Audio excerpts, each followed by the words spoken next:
هیچ عزیزی زنگ تلفنش و موبایلش و قرآن نگذاره. بعضی عزیزان فکر میکنن که اگر آهنگ موبایلشون قرآن بذارن خیلی کار خوبیه، این تقواست. نه، چون وقتی قرآن خونده میشه، دستور اکید خداونده، وقتی قرآن خونده میشه گوش بدید و ساکت باشید، شاید شما رحم بشید.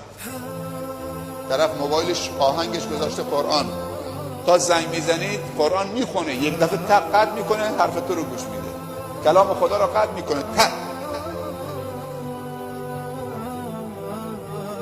آهنگ موبایلتون یک زنگ معمولی باشه، نه خواننده ها نه اونایی که فکر میکنن متدینن قرآن بذارن تو آهنگ موبایلشون، چون وقتی قرآن خواست تو حق نداری قطعش بکنی، باید گوشش بدی.